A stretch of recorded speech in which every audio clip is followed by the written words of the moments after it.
At the end of the day, it's just you're watching something on your phone. That's all it's going to look like. Yeah. And I think that goes with, you talk about these untrained guys. I think that that really goes with it, because then they'll watch their match or after they have their match, right? And then they will come to the backstage. They'll come through the curtain and they'll be like, "Oh, it's such a good match. Thank you so much. Oh, that was fucking great." It's like, no, it wasn't. Where were you? I watched that garbage in the ring. That wasn't good. Like, what are you talking about? And then they'll post it and they'll be proud of it. And it's like, why would you even share this?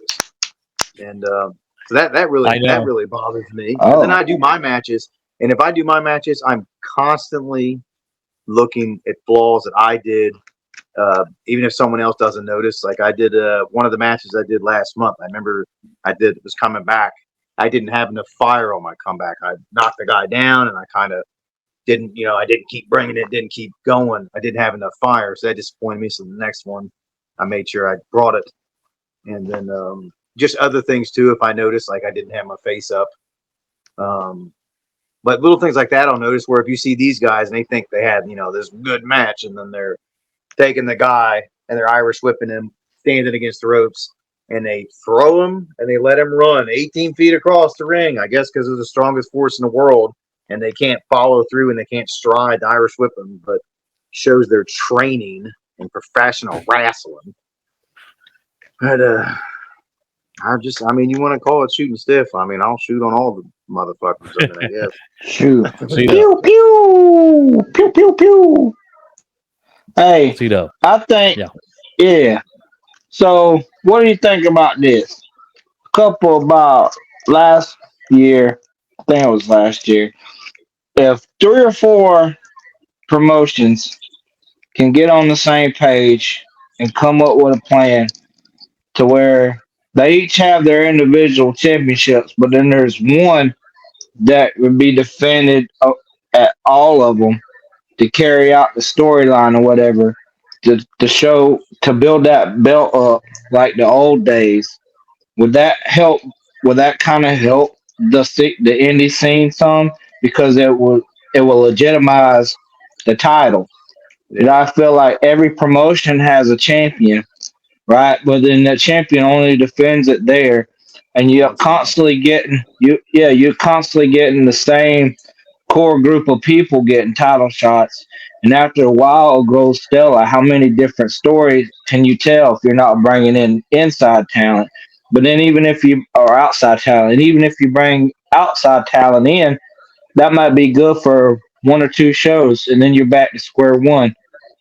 But if these promotions in Georgia can stop being worried about, well, I'm the best promotion and blah blah blah and this and that, and actually like want to make wrestling to where there's some focus on the scene in Georgia versus, oh, it's just AEW or it's just WWE or it's NWA or Impact or whatever.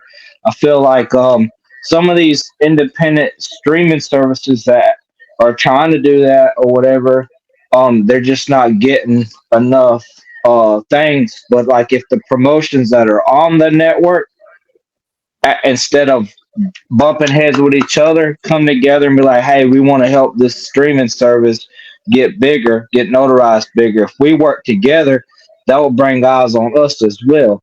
But I mean, that's just like saying, oh, I wish it was like it probably won't never happen, but I feel that's like the only way it can even get close to how it used to be somewhat, because these titles, like, hey, these titles don't mean nothing. They really don't. It's the matches. Yeah. It's the matches and storytelling. It's ego too. But speaking about title, I remember Josh was the IWA World Champion, and I was told by this one guy, I don't want to say his name, said Josh was the highest paying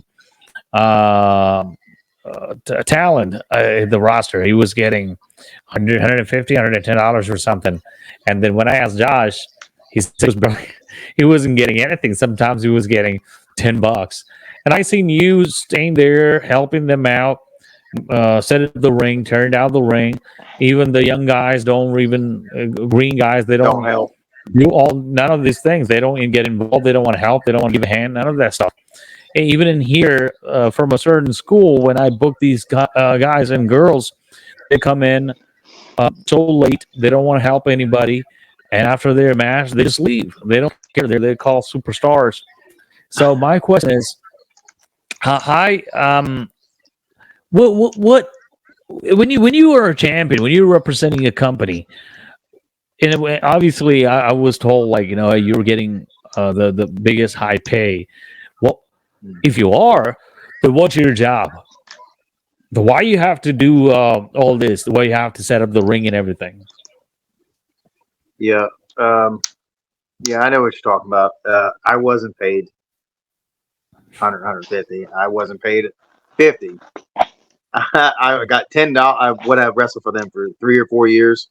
That joke of a company, and that includes Bull Miller running it.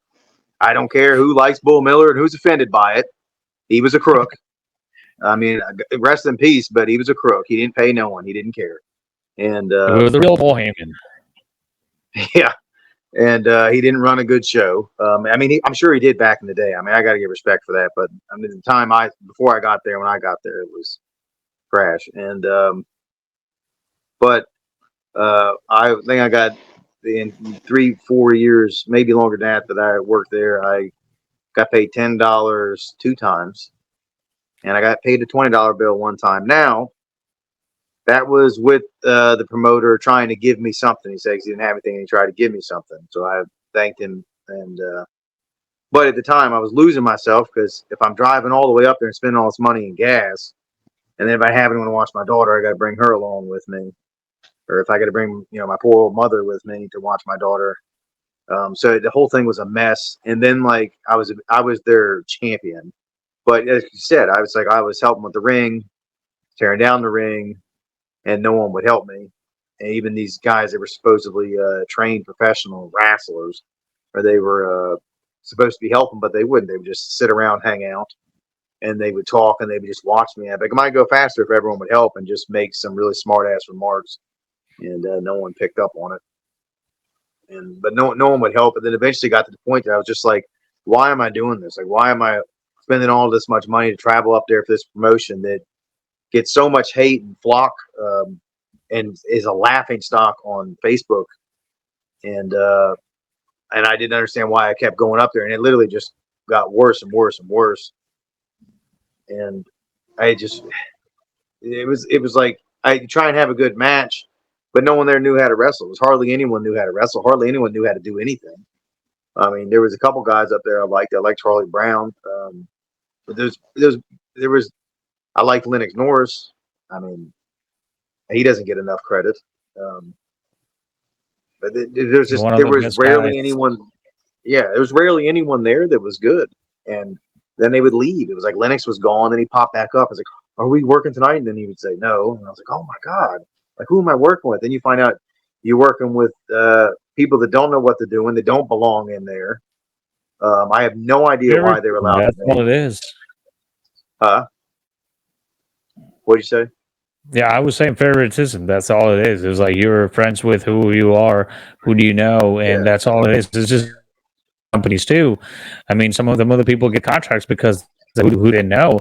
I mean, look at here. Like, if we're trying to do a show, and local talent's barely like 30-40 minutes away from the venue, or even an hour away from the venue, who have no experience, barely have a year experience, don't know what the fuck they're doing in the ring, they don't know how to cut a fucking promo, they ask for $50. And I was like, okay, I have no problem paying you $50, but are you worth for $50 when you're asking that money? And are you selling tickets? Are you bringing somebody? Are you selling at least one ticket? No. Then, of course, they get offended. I was like, this is the thing. Guys like you pay the dues, wrestle for promotions for $10. You've traveled all over the states, all over the country. You've given your best, and you're being a champion. You stayed, you set up, and you tear down the ring. You pay the dues, everything by the book. And when I remember this one guy that I wanted to get into our show, he was asking for $350. he never been in WWE, never been to OVW, never been to AEW, none of that promotions, and he barely been wrestling for 8 months, and he lives in Athens. I was like, Athens, okay. Georgia. Yeah. So it's only a couple hours away. He's in the state. Well, let that guy know that he's charging the same price as some guys who have been ECW champions. Exactly. There you go. So, and there's another guy. I'll say his name. I don't care. His name is Stunt Marshall. Stunt Marshall. Hey, if you're watching this, listening to this, man, I don't care, because the guy was living 5 to 10 minutes from the venue. And he reached out to me and he said, "Hey, man, I heard you're running this.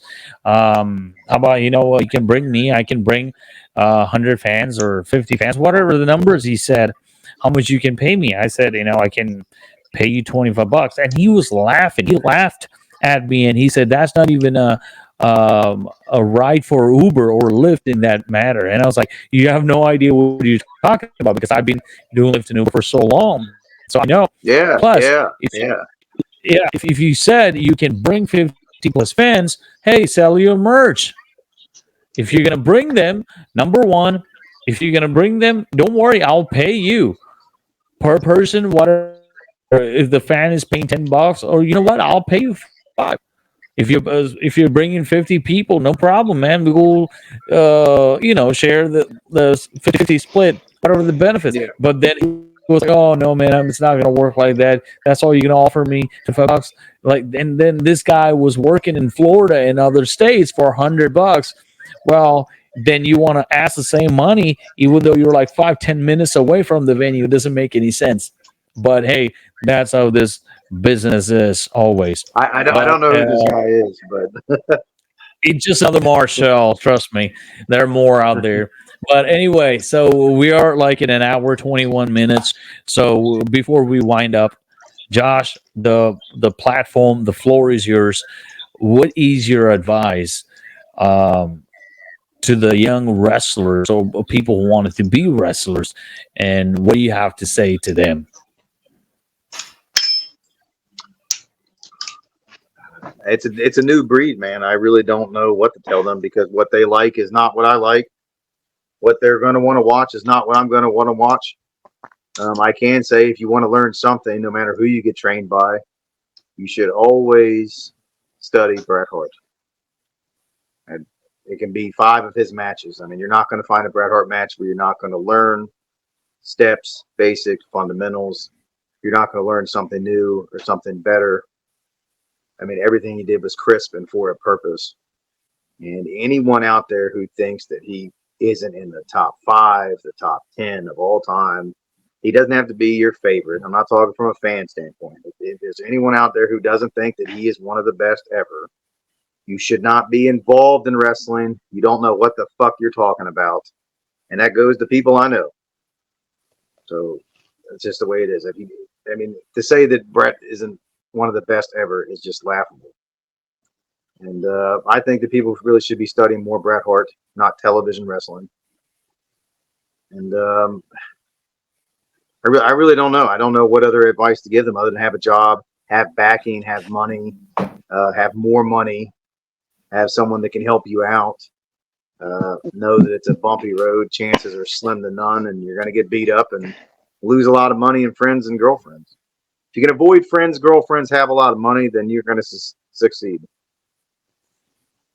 That's what I think. Now, Venice, you don't want to talk about IWA?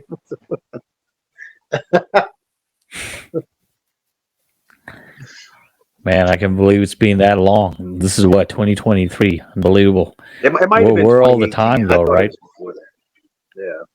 Whenever. No, I think it was 2017, I believe. Yeah, 2016, end of 2016, because I remember it was during the snow.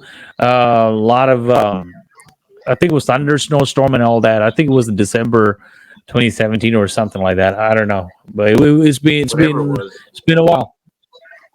Yeah, I found out that more people there. Yeah, he's got a stroke on or something. Oh yeah. Party at my house. Yeah. What are you doing down there? Yeah. How's that guy do that thing? Yeah. I'm not really watching it. I'm watching at it. What? It was AEW. Somebody was Oh, coming out and their lights were flickering. Their lights are yeah. flickering. I think I know I said something about. I think the X division is actually pretty good nowadays compared to what it used to be, where it was just 150 miles an hour. I think Impact's one of the only wrestling I enjoy watching if it was a television program now. Yeah. I They don't haven't get enough of that. watched it in a while, but it's business is changing, of course. And one thing is fine. It's just again, I got to mention about our promotion. Like, of course, the show AWWA. What was your experience? Because you're traveling with American people, Guile Castle, and so many others. You're coming here in Georgia. This is like 8, 9 hours of traveling. And what was your experience so far? And what do you think the future is going to be from someone who's been wrestled in there? The future. I mean, well, I don't want to speculate on the future because that's not my. I don't have a crystal ball. The rosters, I'm not about the financial perspective. I'm talking about the talents that coming in. Well, I mean, you got people coming from all over the country, whether it be Maine or Connecticut or Jersey or Colorado or Arizona and Ohio and West Virginia. And then you have Florida, Georgia. I mean, just as people from all over. I mean, then you got you have a Russian, you have a German. So, I mean, people are coming from all over. Well, then you ask, what do I experience or what did I experience? What was your experience like, working with talents plus, like, what do you see? Like, oh, okay. So what it was like working in AWWA with Trevor or you or Samuel. It's nice to work with fucking professionals, and it's nice to not have egos. I know you've had to exterminate some of them, but it's nice that I haven't had to deal with egos or fragile feelings or emotional about this or I mean, maybe not emotional is the wrong word, but it's nice to go somewhere and to be treated like I matter, like I'm not only a human but a wrestler, or to be treated with respect by you or CW or by anyone there, to be treated like I actually mean something. Not that I'm a god or something, nothing like that, but just to be treated like a decent human, or be treated like, oh, you're going to get beat up tonight. Let's get you a hotel room so you don't got to go 9 hours back, or you know what I mean, or have water. Just I can't say a bad thing. I put over AWWA a lot. Whenever I talk to people, I mentioned just simple things that you wouldn't think too much about, but now the waivers are in a nice padded booklet that has the logo on it. There's other little things that are done that I think are a nice touch and very professional that most people would take for granted or don't even care to look at or notice, but I do, like new turnbuckle pads. So I notice things like that, but most people probably wouldn't. Yeah. A good compliment from the Rogue, John Charles. Ladies and gentlemen, CW, I'll tell the money man you like his new turnbuckle pads, because the turnbuckle pads he used to have, they were raggedy little turnbuckle pads. They had little pool noodles inside of them. Yeah, man. And I saw these new turnbuckle pads, and I was like, somebody got on Temu and got themselves some turnbuckle pads. Plug. We got to think too. He hires so much. There's a photographer, the entrance set, the banner with the logo on it. Then you have pendants and cards. I have a pendant. Each show's gotten better, progressively better. Each show is going to continue to get progressively better, because each show you see something you missed and something that you can add to it for the next one. And that's what matters, instead of growing and be like, oh well, it's just a show, it doesn't have these people will come or they won't come. So what? We're not gonna make it better. We're just gonna keep rolling out the same old shit. But no, not AWWA. 1 minute you got down a funny projecting thing, and then the next minute you want to hook up 5 TVs and freaking stretch out 100-foot HDMI cables. Yeah. Amen. Hallelujah. Yeah. Well, thank you so much, brother. Thank you so much, Joshua Charles from West Virginia. I know you were going through a tough time, brother, but thank you so much for taking time and doing this. You know, wrestling heals all the wounds and all the pain. It makes you forget a lot of things. And thank you so much for doing this, brother. And I'll see you soon. I'll see you on November 11th for November 11th. Unpredictable. Yeah. Veterans time. All right. Thank you, guys. Thank you so much for doing this. Shoot and Stiff Wrestling Thanks for having me. podcast. All right, yeah.